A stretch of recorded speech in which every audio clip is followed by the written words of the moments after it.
আসসালামু আলাইকুম। Hello everyone, কেমন আছেন আপনারা সবাই? আই হোপ আপনারা সবাই ভালো আছেন।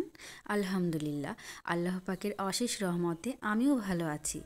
এই তো যেহেতু নতুন সাল, নতুন বছর চলে এসেছে, এই দিনে আমাদের কত ভালো লাগা মন্দ লাগা। আর পিছনের যেহেতু বছরটা আমরা ফেলে এসেছি, এখন কিন্তু আমরা আর পিছন দিকে ঘুরে তাকাবো না। আর সামনে যেহেতু আমাদের নতুন বছর, নতুন দিনগুলো যাতে ভালো কাটে, সেই জন্যই কিন্তু নতুন বছর উপলক্ষে সবাই কিন্তু বছরটাকে খুব ভালো করে ওই দিনটাকে, ওই রাত্রিটাকে, হ্যাপি নিউ ইয়ারের রাতটাকে সবাই একটু সুন্দর করেই কিন্তু উদযাপন করে থাকে। তো যাই হোক, আমি কিন্তু তেমন কিছু আহামরি করিনি, যতটুকু সম্ভব হয়েছে আর কি আমার ফ্যামিলি মেম্বারদের সাথে এতটুকুই কিন্তু আমি এনজয় করেছি। আর পাশাপাশি আপনাদের সাথে শেয়ার করেছি। কেমন হয়েছে অবশ্যই জানাবেন। আসলে কি তেমন ভালো করে তেমন কিছু একটা করা হয়নি।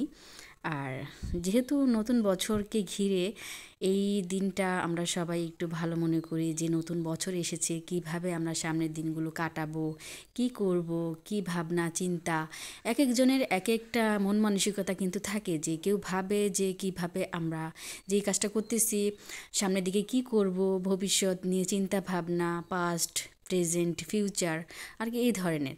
তো আমার কিন্তু কিছু আগে থাকতে ভাবা হয়নি, কারণ বেঁচে থাকবো যতদিন শ্বাস আছে ততদিন। তো এগুলো সম্পূর্ণই আল্লাহর হাতে ছেড়ে দিয়েছি। আর কি বলবো, বলার মতো তেমন কিছু নেই। আর কিছু মিষ্টি নিয়ে আসছিল, ওইটাই কিন্তু আমি সাজিয়ে আর কি প্লেটে ডেকোরেশন করতেছি আর আপনাদের সাথে শেয়ার করতেছি। আর মিষ্টিটা যেহেতু আমার ছেলে মেয়ে একটু ভালো মনে করে, পছন্দ করে, তো ওদের জন্য কিন্তু প্রায়ই মিষ্টি নিয়ে আসা হয়। আর এর জন্য কিন্তু বিশেষ করে মিষ্টিটা কিন্তু তেমন গুরুত্বপূর্ণ কিছু না। আর যেহেতু নতুন ফার্স্ট ইয়ার, এর জন্য কিন্তু মিষ্টিটা সবাই খাবে বলছে, এর জন্য কিন্তু নিয়ে আসা। এটা কিন্তু টাটকা মিষ্টি আর কি বানানো হয়েছে, এই আর কি। আমি কিন্তু কম বেশি টুকটাক যে কাজকর্মগুলো আছে সেগুলোই শেয়ার করি, আর আলাদা করে অন্য কিছু বলা হয় না। আর নতুন দিন উপলক্ষে কিন্তু সবাই কিন্তু এই দিনটা অনেক ভালো করে উদযাপন করে, যে কে কোথায় যাবে, কেউ পিকনিকে যাবে, কেউ রিসোর্টে যাবে, এই ধরনের। আমি কিন্তু কি বলবো, কোথাও কিন্তু যাওয়া হয় না। আজকে সারা দিন কিন্তু রাতের পরেই তো কিন্তু দিন আসে। তো কোথাও যাওয়া হয়নি, সম্পূর্ণ দিনটাই কিন্তু ঘরে ছিলাম। আর ঘরে যে টুকটাক কাজকর্ম, ছেলে মেয়েদের সাথে কথা বলা, এগুলো করতে করতে কখন যে সকাল থেকে দুপুর আর দুপুর থেকে রাত হয়ে গেছে আমি কিন্তু নিজেও জানি না। আর নিজের সঙ্গে কিন্তু তেমন কিছু করা হয়ে ওঠেনি। যে আগে থাকতে কিন্তু কোনো প্ল্যান প্রোগ্রাম ছিল না।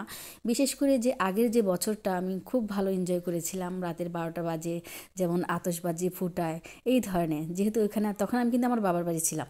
আর এখন যেহেতু হাজব্যান্ডের সাথে আছি, তো এখানে কিন্তু তেমন করে কোনো সেলিব্রেশন করা হয়নি, কেক কেটে কিংবা মোমবাতি নিভিয়ে এই ধরনের কিছু করা হয়নি। যাই হোক, আগের দিনটা আমি মিস করেছিলাম। এখন সামনের বছর 2025 সাল কেমন কাটে কে জানে। আর 2024 সালে কিন্তু আমি এই ইউটিউবের পথে আসিনি, তো আমার কিন্তু কোনো প্যারাও ছিল না। আর এখন যেহেতু আমি ইউটিউবে চলে এসেছি, এখন 2025 সাল কেমন কাটে জানি না। আর আপনারা কিভাবে দেখেন 2025 সাল? মানুষের সবার কিন্তু একই রকম যায় না। তো ভালো মন্দ মিলিয়েই কিন্তু মানুষ, আর এই ভালো মন্দকে ঘিরেই কিন্তু অনেক কিছু। দেখেন, এই যে 2025 সাল আমাদের যেমন সবার ভালো লাগা খারাপ লাগা সব কিছুই কিন্তু কাজ করে। আর ছেলে মেয়েদের ক্ষেত্রে বলবো, ওরা আর কি এক ক্লাস থেকে উপরের ক্লাসে উঠেছে। যেমন আমার মেয়ে, ও ক্লাস 2তে পড়তো, এখন ক্লাস 3তে উঠেছে। ও নতুন বই পাইছে, তো আম্মু বলল, আম্মু খুব ভালো লাগতেছে, আমি ক্লাস 2তে ছিলাম, এখন নতুন বছরে এসে আমি নতুন ক্লাসে উঠেছি, নতুন নতুন বই পেয়েছি, দেখো আম্মু কত ভালো লাগতেছে। তো ও কিন্তু খুব আর কি এনজয় করতেছিল বইগুলো পেয়ে, যে আম্মু খুব ভালো লাগতেছে, এতগুলো বই আমি কিভাবে পড়বো। তো আমি ওকে সাহস দিচ্ছিলাম যে হ্যাঁ, অল্প অল্প করে পড়তে পড়তেই তুমি বেশি পড়া পেরে যাবে। আর প্রত্যেক দিনের পড়া যদি প্রত্যেক দিন রুটিন অনুযায়ী শেষ করে ফেলো, তাহলে কিন্তু পরীক্ষার সময় তোমার পড়া অনেকটা ইজি হয়ে যাবে। কারণ আগে থাকতে পড়া থাকা অবস্থায় কিন্তু তোমার অনেকটা পড়াই কিন্তু কমে যাবে। এর জন্য আমি ওকে একটু সাহস দিচ্ছিলাম। তো ও বলল যে হ্যাঁ আচ্ছা আচ্ছা আম্মু ঠিক আছে। কিন্তু তারপরে বলতেছে এত এত মোটা মোটা বই আমি কিভাবে শেষ করব, আমি তো পড়া ভুলেই যাই। তো আমি কিন্তু বারবার ওকে সাহস দিচ্ছিলাম আর ও বইগুলো কিন্তু পড়তেছিল, ম্যাডাম যে পড়াগুলো দিয়েছে ওগুলো দেখতেছিল। যেহেতু নতুন ক্লাসের নতুন বই, খুশিও আছে আনন্দও আছে, পড়াটা পারবি কি না তা নিয়েও কিন্তু চিন্তা করতেছিল এই আর কি। তো আমি এখান থেকে কিছু আর কি একটা ডিম ভেজে নেব, হাঁসের ডিম। যদিও হাঁসের ডিম কিন্তু শীতকালে অনেক ভালো পাওয়া যায়, আর শীতকালে কিন্তু বিশেষ করে হাঁসের ডিমের ভিতরে কিন্তু প্রেশার যে কমায় ওইটার গুণাগুণটা একটু বেশি। আর হাঁসের ডিম খেলে কিন্তু প্রেশার কমে যায়, শরীরের যে একটা এনার্জি ওটা কিন্তু দ্রুত পাওয়া যায়। তো বিশেষ করে কিন্তু হাঁসের ডিমটা শীতকালেই ভালো লাগে আর খেতেও ভালো লাগে আর আনাও হয়। তো কিন্তু আমি এখান থেকে শুধু একটি ডিম ভাজি করব এই আর কি। তো ডিমটা আমি ভালো করে আগে থাকতে কিন্তু পেঁয়াজ, কাঁচামরিচ, ধনেপাতা আর কিছু মরিচের গুঁড়ো হালকা করে আর একটু হলুদের গুঁড়ো এগুলো দিয়ে নিয়েছিলাম জাস্ট কালারের জন্য, আর স্বাদ মতো লবণ। তো এগুলো কিন্তু একসাথে করে আমি তারপর কিন্তু হালকা করে একটু নেড়ে চেড়ে তারপর কিন্তু ডিমটা ভাজি করে নেব। ডিম ভাজিটা কিন্তু সকলেই করতে জানেন, এটা কিন্তু আর করে দেখানোর মতো কিছু না, সম্পূর্ণই অপশনাল। আপনারা কাঁচামরিচ দিলে ঝাল যেমন খাবেন তেমন দিবেন, কিংবা ধনেপাতা কিন্তু স্বাদ অনুযায়ী আর কি দিলে ভালো লাগবে, আলাদা করে একটা ফ্লেভার আসবে, সেজন্য এটা আপনারা স্কিপ করে যেতে পারেন, সমস্যা নেই এই আর কি। তো যে যেমন করে খাবেন ওইভাবেই কিন্তু করবেন। তো আমি কিন্তু ফাইনালি ডিমটা ভালো করে ভেজে নিয়েছি। আর ডেকোরেশনের জন্য কিছু টমেটো আমি এভাবে সাজিয়ে রেখেছি, কারণ টমেটো আর হচ্ছে আপনার শসা এগুলো কিন্তু ভাতের সাথে এমনিতেই খাওয়া যায়। তো আমি কিন্তু পাতলা করে, বেশি পাতলা না, একটু পাতলা শেপেই আর কি আমি ডালটা রান্না করে নিয়েছি। আর লাস্টে আমি এখানে কিছু শুকনো মরিচ আর কি দিয়ে দিয়েছি জাস্ট সৌন্দর্যের জন্য। আর শুকনো মরিচটা দিলে কিন্তু ডালের যে ফ্লেভারটা ওটাও কিন্তু ভালো লাগে। তো আর আমি এখানে ফুলকপি আর শিম দিয়ে একটা ভাজি রান্না করেছি। কি বলবো, ভাজিটা কিন্তু খুবই সহজ রেসিপি। এটা আমি এখানে হলুদের গুঁড়ো কিন্তু আর মরিচের গুঁড়ো এইসব কিছুই কিন্তু আমি এখানে করিনি, ব্যবহার করিনি। শুধু পেঁয়াজ আর হচ্ছে শুকনো মরিচ এগুলো দিয়ে একটু ভালো করে নেড়ে চেড়ে কিন্তু আমি এই সবজি ভাজিটা করেছি। এখানে কোনো এক্সট্রা পানিও কিন্তু আমি অ্যাড করিনি। তো যাই হোক, ফাইনালি কিন্তু ভাজিটা এত ভালো হয়েছিল খেতে, কি বলবো। আমি কিন্তু ভাজি দিয়ে ভাতটা খাওয়ার পরেই কিন্তু ভয়েস ওভারটা করেছি আর আপনাদের সাথে বলতেছি।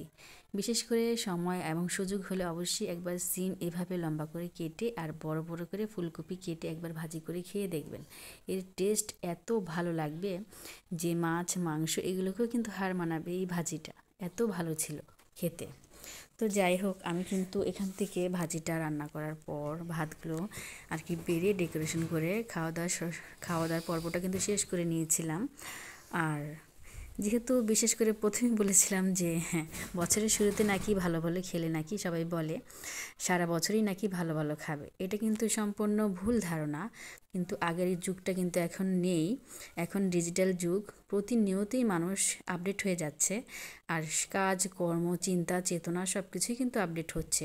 সেজন্যই বলবো যে আপনারা কেউ এই ভুল ধারণা নিয়ে থাকবেন না যে বছরের শুরুতেই ভালো ভালো খেলে যে আমাদের সব সময় বছরের প্রত্যেকটা দিনই ভালো ভালো খেতে হবে, এমন কিন্তু নয়।